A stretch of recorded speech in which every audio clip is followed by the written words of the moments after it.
What is going on, Stallions and Stallionettes? What you're about to witness in this video is my very first time logging into Ghost of Tabor. Luckily, I was smart enough to jump into an offline raid, so I didn't immediately lose my shit to some PvP fuckage I'm just not ready for yet. While I advise practicing in offline raids with something like Escape from Tarkov, so you can get the map knowledge, player spawns, extraction points, high tier loot drops, things like that. But with the VR title, it's that much more important because there's actual controls. Do I use the trigger or the grip to grab my vest, or does that grab my backpack? So this gameplay vlog is my very first experience of Ghost of Tabor. Some footage taken over the last couple of days, some offline raids, killing scavs, which are brutally stupid. The AI is pretty dumb. You definitely still can die to the AI scavs if you're not wearing any armor and you're just standing around all nilly-willy, but they're nowhere near the threat as players and not even comparable to scavs in Tarkov. Now there is going to be some light commentary throughout this video explaining what I'm looking at and what I'm doing, why I'm acting so stupid in VR, because I'm just learning the ropes of this game. In all future Ghost of Tabor or any VR content for that matter, I am going to be commentating in real time directly off the headset, but this footage is before I figured out how to activate the Valve Index's killer onboard microphone, so I'm dubbing over this with commentary in a separate track. Not that that matters to you, but everything will seem a little bit more fluid and natural, organic if you will, in all my future Tabor videos, which there's going to be an epic shit ton of. Worry not, there's still going to be tons of gaming peripheral reviews, keyboards, mice, headsets, controllers of course, and the gaming news sprinkled in there whenever there's a massive tidbit in the gaming community or industry I want to bring to the attention of my audience. But without further ado, this is me running around in offline raids trying to figure out what the hell I'm doing in this game, which luckily I have. Just 3 days later watching this footage, I'm shaking my head thinking, oh god, this guy's a Nimrod, what a noob, what a bald Timmy doing a naked run, you know? All right, let's get it. First things first, I was blown away with the square footage of my new condo, especially for the mortgage. Now, when you first start, you're going to have storage gear room 1, which this is. I now do have storage room 2 unlocked, which has a lot more shite in it. Trying to get used to the mechanics of dropping things in my bag, how to drop mags into my chest rig. There's a lot of waist-high cover that I feel like you should be able to jump over like this pipe, and you simply can't, so I have to go around. Also, I kind of wish that jump height was affected by your character weight. Climbing feels fine until you get to the top of ladders. Sometimes dismounting can be a little bit funky. Also, if you hang with one hand, your feet just dangle. Don't worry, my accuracy's gonna get a lot better than this.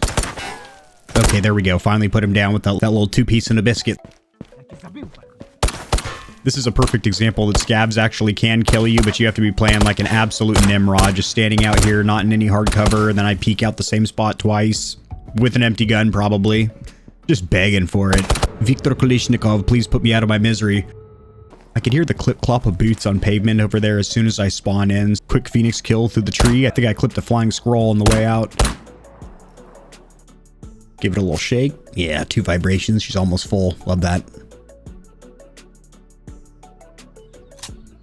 So from the top of the lighthouse, you can see damn near the entire map, and I just start messing around up here. Keep in mind, this is an offline raid while I get used to the mechanics of the game and whatnot. So this is when I still have my compass overlay on screen, which I have since turned off because you can get that from your watch. Your first couple raids, if you want to find the extractions a little bit easier, I would recommend leaving the overlay on.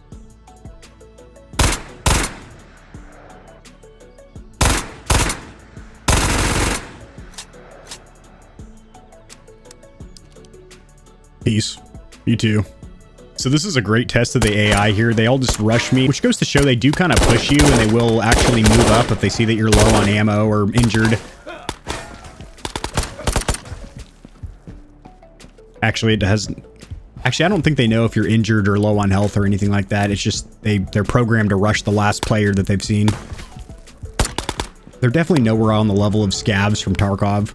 Oh, got shots on me and from the left. Let's go ahead and wrap that corner. Give him a little 2-piece and a biscuit here. Come on, give him the gravy. Line up your sights. You can't line up your sights. It's okay.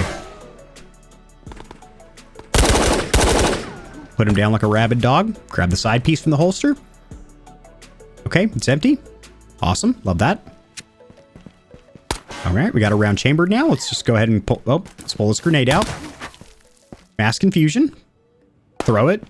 Do a quick prayer. He's dead. The lighting looks so sick down here, or lack thereof. And this is where night sights are super beneficial in the dark like that. They're way more visible. So I stub my toe here, very injured, and then I get one of the sickest grenade kills ever, just watching through the window as this guy gets obliterated into dust, and I do a little victory dance.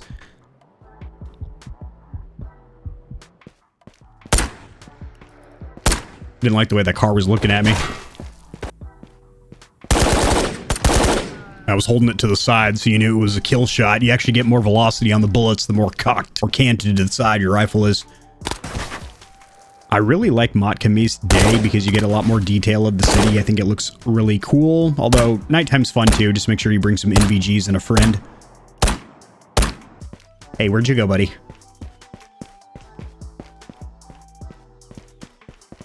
Ah, he was checking the tire pressure of that back right tire. Get the fuck out of my way. Yep. So I usually ditch the mag that comes in a scav gun and grab one of the ones off the ground because they're full. They drop 3 mags upon death. Hey, yeah, goodbye to you too. Research looks so sick. The statue looks so cool when you first walk in through the front. This guy won't be walking anywhere anytime soon. I was trying to put both his legs up on my shoulders so we could have a good time together, but he wasn't about that position, so I tossed him aside. Gore warning. Little facial destruction here. And this is super fun. I just shoot 2 of these scavs through the crack in the door, which by the way is so slow and loud to open. You actually have to slide it multiple times, like reposition your hands, push, reposition your hands, push. Kind of sucks. 2 scavs in this room all the time.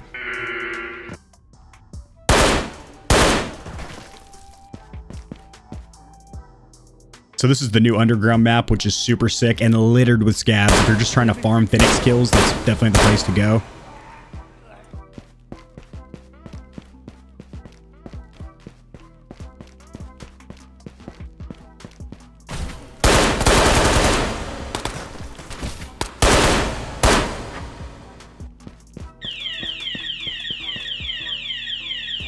The next clip is going to be recorded from an HTC Vive headset, which I had for about 14 hours, tested it excruciatingly during those 14 hours, and then decided to return it because it's not even comparable to the Valve Index or other PC-centric headsets, in my personal opinion. Yes, it has that 5K resolution, but a pretty narrow field of view and some serious setbacks when it comes to communicating with your PC, monitor limitations, and things like that. Pain in the dick hole to actually the general user experience. Huge pain in the wiener hole. So in case I don't do an actual comprehensive review on the HTC Vive, hear it now and hear it strong. The Valve Index gets a such higher recommendation from me. Shooting through the glass, getting some ass. I think the glass should have destructed there, just blown apart, but whatever. Oh, little example of the scav AI here. I could definitely use this clip to show you how dumb the Phoenix are. So I'm not holding the front grip there, so just mad recoil, run out of ammo, go ahead and sling that magazine out. Taking my time in my backpack, grab a stick of gum. Start juggling my gun, forget there's a scav there. Remember, I'm in a gunfight. The sights on this gun are non-existent. They're literally just 2 rivets on the top. Enough of that HTC Vive. Get it off my head. Get the Valve Index back on my cranium. But this time I'm switching that spectator cam, that new streamer mode, to one of the helmet cam views, which I think looks super thick. I won't use this a lot of the time, but it does break up the footage and adds a little cinematic flair. Moving through these containers. Clear left. Take a little swig of the sweet agua. Wet my whistle. Moisten my beak.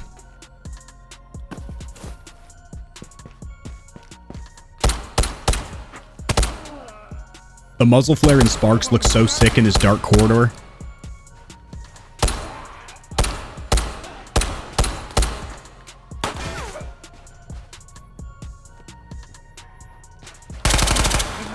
Very few VR titles have that good of lighting, especially an online shooter.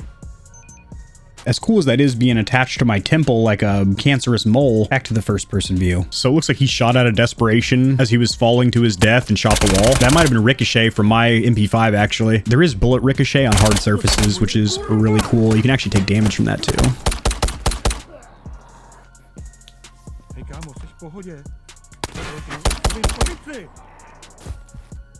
Sticking the nerds in my nips, sticking the plunger in my main vein. So this absolutely sucks. It looked like the chain link was completely blocking my shots. You actually have to get bullets in between those square grates. Shooting one-handed. Terrible recoil control. There we go. Back on target. And over here on the missile silo map is actually where the old bunker is located, which is super cool and nostalgic for players that have been playing since the old safe house was used, which wasn't that long ago. I'll drop something, a mag, or God forbid one of my guns, and it just takes me minutes, or I just can't pick it up, period.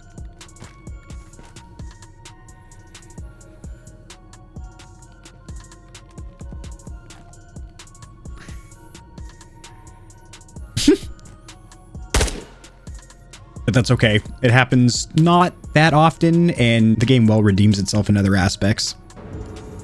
If you enjoyed the video, liking it helps it to get seen by more gamers, so this information will reach and assist them as well. Much like the back of the TV, I've got plugs for all of my socials down there in the description below. And your wallet will greatly thank you if you check the description, because there are exclusive discounts on a ton of products, including controllers, KontrolFreeks, keyboards, mouse pads, clothes, and energy drinks. And keep in mind that you, the viewer, keep this channel running. The more stallions and stallionettes trotting around the stable, the better, so mollywop that subscribe button like it owes you money, and we'll have the same amount of fun tomorrow.